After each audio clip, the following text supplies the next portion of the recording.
In this video, I will explain to you the secret of playing efficiently in FC26, which is one of the biggest differences between elite players at this game and intermediate players. And if you take it to heart, it will allow you to get unstuck, get away from that plateau that you're currently on, and finally climb into the higher divisions, because you're going to be a better player in defense, build up, and attack, just everything. So let's get started. I'm George from The Guide, and this right here are some defending clips from my coaching client Maor, who was able to improve from Division 8 to Division 4, so he got to this intermediate level very quickly, but now he feels a little bit stuck and he's having trouble improving further, which is in part because he's not playing efficiently. What does defending efficiently even mean? Well, it means that you're in the right spot at the right time. Not necessarily that you make crazy fast switches, you have the craziest mechanics of all time, but rather that you make the correct switches in a certain time so that you can get into the correct defending situation and you take the danger out of the spot that you're in. And again, you don't have to be the fastest. Slow is smooth, smooth is fast. So let's look at this right here. It already starts right here. The opponent is starting to play forward. So he's starting his build up. We have our midfielder selected here. Opponent plays forward. Now look at this. What Maor is going to do here is going to chase with his midfielder, which in theory is the right approach for this situation. However, it's not the most efficient because we have another player that is much closer to the attackers here and has a much shorter way compared to this midfielder. So the efficient thing to do here would be to use the right stick for a switch and then start moving back with this midfielder, because we're a lot closer and we would actually be able, as you can see, to probably get in reach here and start pressuring with this player over here, instead of now being in our back line and not really having impact on this situation. And then we even for a moment have our striker selected here, so we're just getting a little bit messy in the player switching. And a lot of intermediate players start doing this. They start switching a lot, using the right stick, but messing up.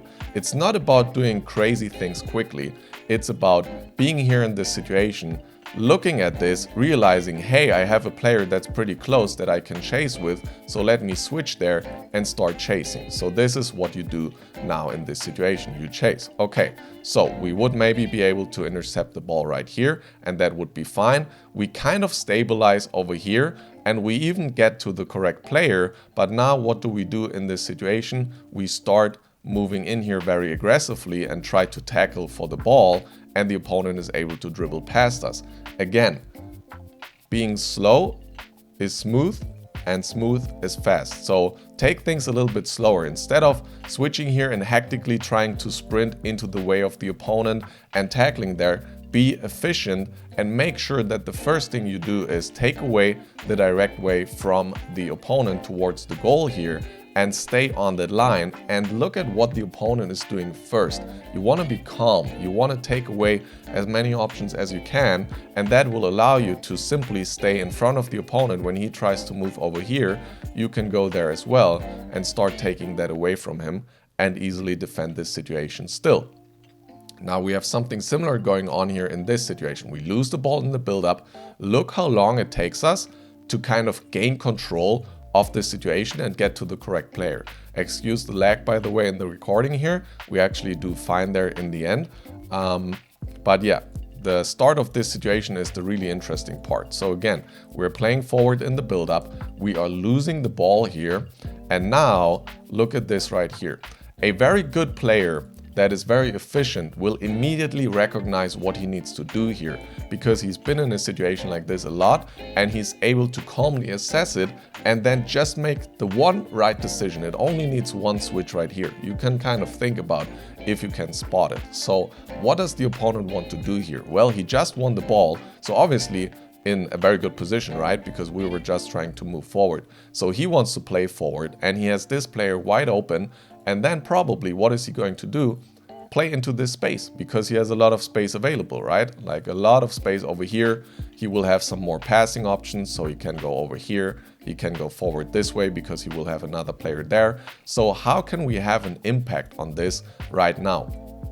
Well, we need to make this switch right here, preferably with the right stick. You can make it with L1 right here as well, but the right stick is just overall really consistent, and this is exactly what it is for. You quickly assess the situation. Take a second for this, you know, you don't need to make a 100 millisecond switch or anything like that. Just assess the situation, make the switch, and then start moving back into this space here, because as you will be able to see, if we had taken this player and moved back with this player accordingly, we would now be in the situation over here. But a lot of players, again, they start to panic a little bit when they lose the ball here. They make some quick inputs on the controller, L1 stick, L1 switch, right stick switch, and you know, we just get lost and we don't do anything, and we get into this space here too late, where we actually now have control over the situation. After that, now we're in control, we're able to kind of recover and do some good defending movement, do some good defending in the one-on-one here as well. So that's fine, but it should never take us this long to get the situation under control. You should, in order to be an efficient player, look at this, realize where the opponent wants to play, make that one player switch and go back, and you're fine. So this is what efficiency is about in the defense. Switching efficiently and then getting to the right spots with the correct player relatively quickly, because we're efficient, not because we're so fast. Now let's move to build up and attacking. What does, you know, bad efficiency there look like, and why is it not what we should do in these situations? This is the first example. Still, this is one from my coaching client Maor. So let's see what he's doing here. Okay, so he's going to win the ball here in his own half, and now he gets into this position right here. Immediately you're going to see, probably when I pause this right here, that there is a big wide open space available for our right mid here, which is definitely the through ball that we want to play in a situation like this, because it is really nice to get our attack started and get going. But as you can see, we do this kind of one heavy touch here, and then we start panicking a little bit because of it, and in the end we play in here and then over there, I believe. So yeah, now we're in this position where we need to turn away now, and the entire attack has slowed down, and instead of being on a very nice straightforward counterattack, we're now in this rough spot. And maybe when you look at this, you think to yourself, yeah, I mean, I would have definitely did that differently. But then try to record your own game and spot mistakes like these. And we have another one where we could have played forward, not only this very obvious one, but now look at this one. A very efficient player will always look to play forward and kind of know his options before the situation happens. So when this pass is coming, a good player will take this touch, and after the touch, or maybe during the touch rather, quickly judge, can I actually play through this gap towards my striker here, in order to still kind of get this counterattack going and get rid of 3 players all at once, you know. And then while this pass is traveling, you can trigger your right mid with L1 again, you can get him to go on a run here, and you will be in a very, very nice counterattack. So this would be a very efficient pass, if we want to use that word a little bit more.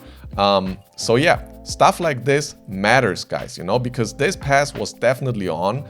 Instead, we turn back, and now we play into a pressure situation. So now we're under a lot of pressure with our midfielder. You can see we're stumbling all over the place.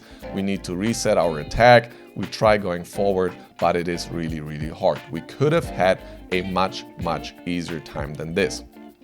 Now we have one more clip for the build up and attack here to show you what not to do. And this is from a really good player here, probably Div 1 Elite Division. I would say it's from my colleague Taz.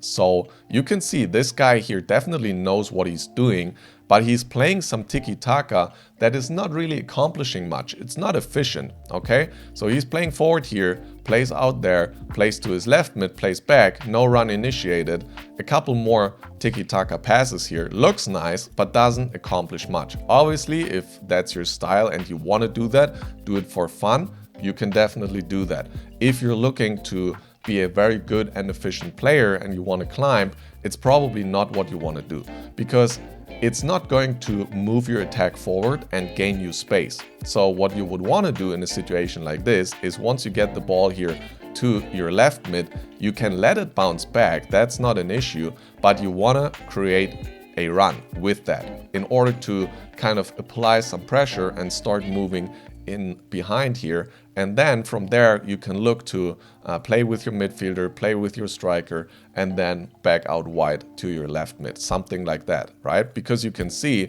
the way we're passing the ball around, we are just staying in our positions, and it's very easy for the opponent to pressure us because we're not really moving forward. We're not really getting our left mid into this dangerous space, but instead we're keeping the triangle in this midfield position. And then what happens is we start moving inside. We don't have this outlet here, like this player now could already be over here, but instead he's all the way back here. So we are very vulnerable to being pressured in this midfield situation, and we lose the ball. So now let's put it all together and let's look at some examples here where we win the ball with some efficient defending, and then we're able to play forward very efficiently as well in order to get into goal scoring chances quickly. So this is the first example right here. We win the ball and then we're able to counterattack relatively quickly. So let me play it out once for you guys so you can see what's kind of going on. We win the ball, run initiated, couple more passes, and now we can play a long ball out wide, and already we're in a very, very good position. And this is what you will see and what you will also feel when you play against someone that knows what he's doing and is very efficient. You're gonna feel that you're so quickly under pressure and everything feels so easy for them and so hard for you to defend. So let's start at the defense though. Opponent wins the ball here. First thing we do is right away we try to take his one pass forward away from him. Okay, he still finds it, a little bit bad positioning from me. So we are now going to make the switch to our first player over here, start moving back, realize that when he goes into this space, this is actually a better player to stop him. So we're going to make another right stick switch. Just some calculated switches here, 2 switches, calmly, in order to now stop his counterattack and slow him down a little bit. He finds this pass though, so now no crazy run available, so you don't see me switching a lot. Like, I'm not switching a lot here, I'm just staying with this midfielder because he has no immediate threat on me right here. This is defended by my AI, so everything is fine. We can keep chasing, try to win the ball.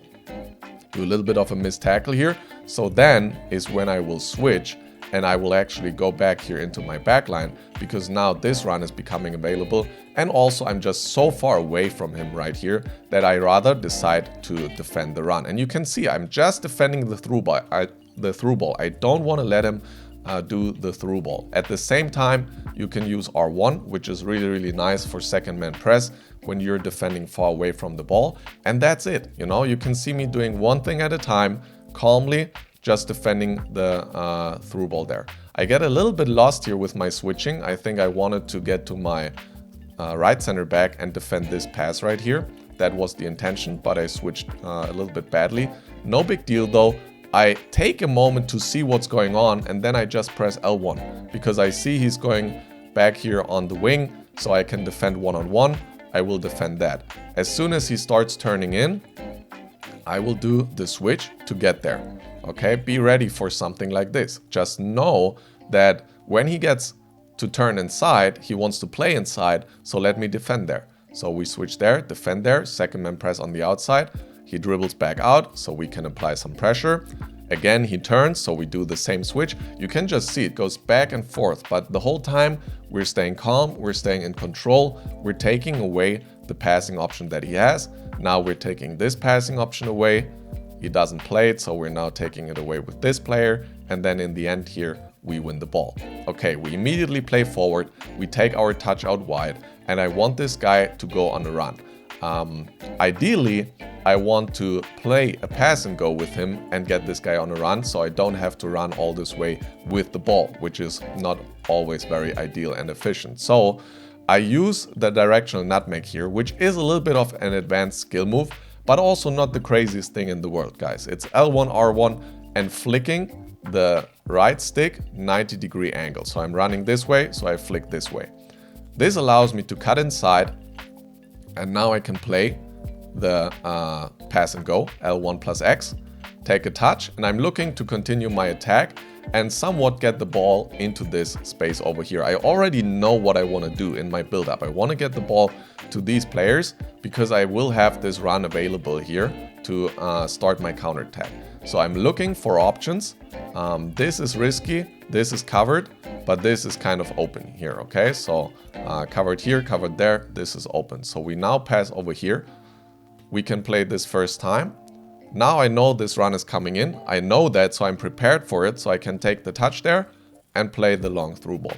And then we, just try in the end to create something with the ball roll, cut inside last second. Don't do well there because we lose the ball, but it was definitely an attempt to score. Now let's take a look at this second example right here. We try to pressure again, delay a little bit, make a switch, win the ball. Play out, start the counterattack, look for the 1-2, it's defended, so instead we're just dribbling forward, find the through ball, cut back, pass, first time pass, very aggressive touch, score. Again, scored within 4 or 5 seconds probably of winning that ball. So let's break it down. We lose the ball here. Immediately we try to pressure because, you know, we're in a pretty compact spot here. Don't win the ball. So again, we try to quickly switch, take some passing options away. The ball goes here. I just press L1 here. It's a long pass, or actually no, I'm using the right stick. But usually I would say I use a lot of L1 here. No, I do use L1. Okay, I was already a little bit surprised. So you see, it doesn't even have to be crazy right stick switching. When the ball is going for a long time and you don't necessarily know exactly what's going on, I like to just use L1 here in order to get the player that is close. I'm close to the guy, so what I will try to do is challenge him with the advanced defending here and try to win the ball. It's the most efficient, best thing I can do right here. So I try to win the ball. He does a good dribbling move, so we gotta be prepared, right? No reason to panic. We lose this player, what will happen? Yeah, he will turn and he will try to play forward. So since we lost this player now, let's just make a quick switch here to our other center mid and now continue closing down this space. And we're still completely in the situation. And as you can see, we can even start pressuring right away again because he's dribbling very riskily here. Has a little bit of luck right there. No big deal. We press L1 again. You know, he's able to play out here. We lost our 2 CMs. It's fine. We just need to stop the opponent from going down the wing. So I will go to my right back and I will defend there. You know, it's nothing crazy. Now this is where it gets a little bit advanced, but still totally doable. Which options does the opponent has here? He can either go down the wing, which my fullback is responsible for, or he can start cutting inside and look for this pass, which is very likely, and this pass. So this pass here to his attacking player with my center back is the most dangerous probably because it's forward, you know, one-on-one against my center back. So I want to be prepared for that. So as soon as I see him turn around, I know already what he wants to do, so I can be very efficient by switching there and moving a little bit in front of the passing lane, and then we just win the ball. So this is how you get ahead of the play and how you start pressing opponents and win the ball from them. You know, it's nothing crazy. It's one switch and moving in a little bit. But the reason why I'm able to do that is because I know what options the opponent has here and what he wants to do. So I don't need to quickly judge the situation when he turns. I already know what is probably going to happen, and so I just decide to you know, defend one of the 2 options and take that away from him. And that is how you become really annoying to play against in the defense. Now we start with the build-up. I win the ball, so I play it out. Immediately I'm looking to get the ball out wide, and I'm looking for the pass to my right mid here. You can see I'm not wasting any time. I'm not dangling around here, playing this pass, playing back here. No, I win the ball. I'm immediately looking to take the ball outside and play forward because I know I will have space there.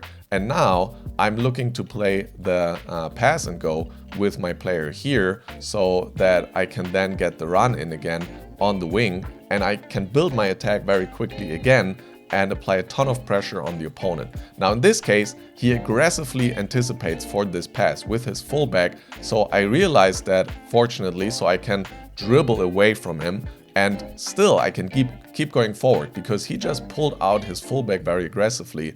My Pina is in a great spot here, so I want to keep dribbling and look for the through ball. So I start going, I judge the through ball. The player lock is an advanced mechanic, or you could say expert mechanic, I will admit that.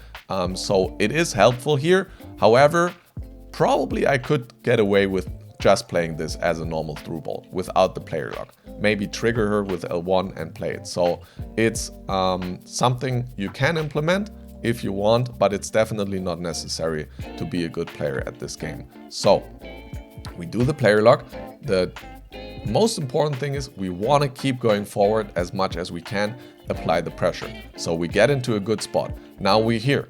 Where is our danger? Where can we create something? The guys that are going to come from the back here and are going to move into this very nice space over here. So that's why I decide to cut back here using the step over, but you can also use a ball roll, whatever. And immediately I am playing into my open cam here. So I'm playing into my open cam, and now I see that this player is also running into a very, very promising space over there. So that's why I played to him first time with the driven pass. So don't waste any time, guys. Keep things as efficiently as possible. First time driven pass. And now here's same thing. Do something, I taught this in the last video, do something that if it works, it allows you to score a goal. That's also what playing efficiently is about. You want to make sure that you take the ball here, go this way and try to score, or go this way and try to score. Or one thing you can do is take the ball one way, do a skill and then try to score. But the main thing is take this guy on 1 versus 1 and score the goal. And what I decided to do in this case was just to really aggressively sprint past the defender in this space and try to get into a finishing position. I just decided for that. It's a little bit of a gamble sometimes, but if he's hesitating a little bit only, we will be fine. Let's look at it one more time. Pass, pass, first touch sprint, another sprint touch, and now we're in a finishing position. And yeah, that's how you play efficiently in this game. Hopefully you guys enjoyed this video and it's helpful to you. Start improving, and I'll talk to you in the next one. Peace.